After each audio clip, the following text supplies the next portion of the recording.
من هم السلف الصالح؟ السلف الصالح سلفي وسلفك.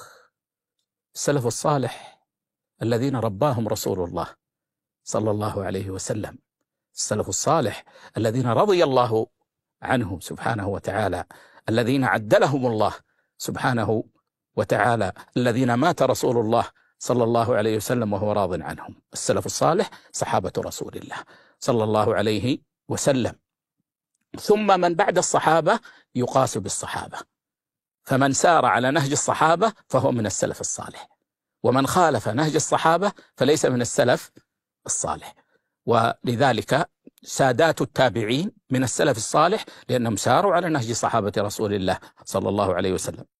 الأئمة الأربعة من السلف الصالح لأنهم ساروا على نهج صحابة رسول الله صلى الله عليه وسلم. إذن الأصل في السلف صحابة رسول الله صلى الله عليه وسلم، فكل صحابي من صحابة رسولنا صلى الله عليه وسلم سلف لنا، سلف صالح.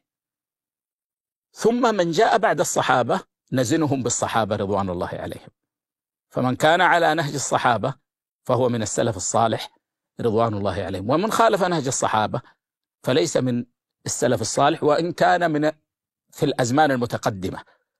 فهذا ضابط مهم جدا يضبط لنا السلف الصالح رضوان الله عليهم. وهل قول أنا سلفي قول صحيح؟ قول أنا سلفي اعتزاء إلى السلف وانتساب إلى السلف، والانتساب إلى السلف شرف، والانتساب إلى السلف فخر، بس بشرط الصدق.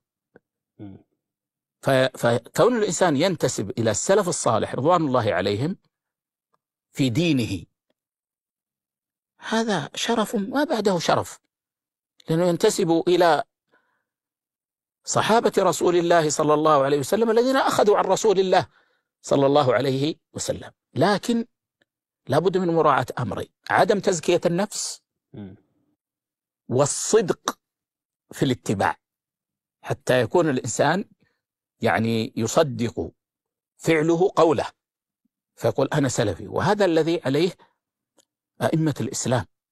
شيخ الإسلام ابن تيمية ذكر يعني أنه ليس على الإنسان عيب أن يعتزي إلى السلف.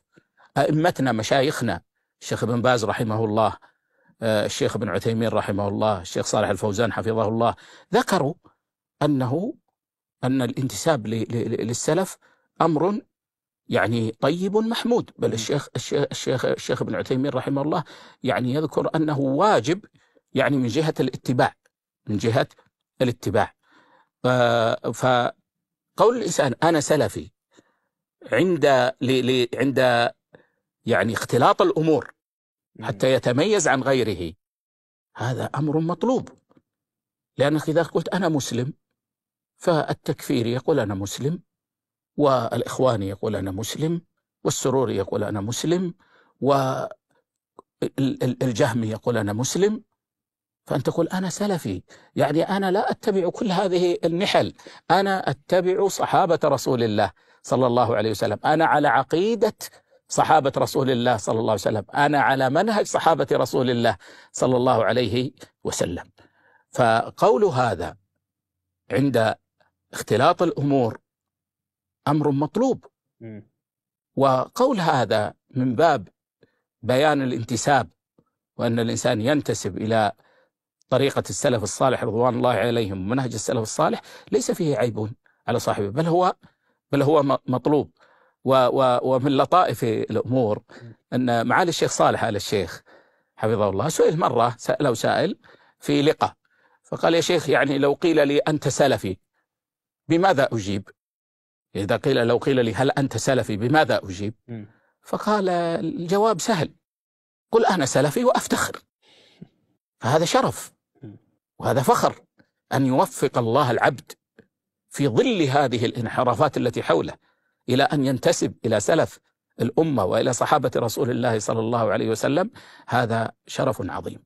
ولكن الذي يهاجم هذا الاعتزاء والانتساب في الحقيقة هو إما أنه يخفي شيئا ويريد أن يأتي بالصفة العامة أنا مسلم، أو أنه مخالف أصلا لما عليه السلف الصالح رضوان الله عليهم، فإظهار مذهب السلف يفضحه ويكشفه، فيريد شيئا عاما يعني لا يكشف أمره من خلاله. فلا شك أنه لا حرج في أن يقول المسلم أنا سلفي، بل يجب على المسلم أن ينتسب أو يعني يعمل بمنهج السلف الصالح رضوان الله عليهم.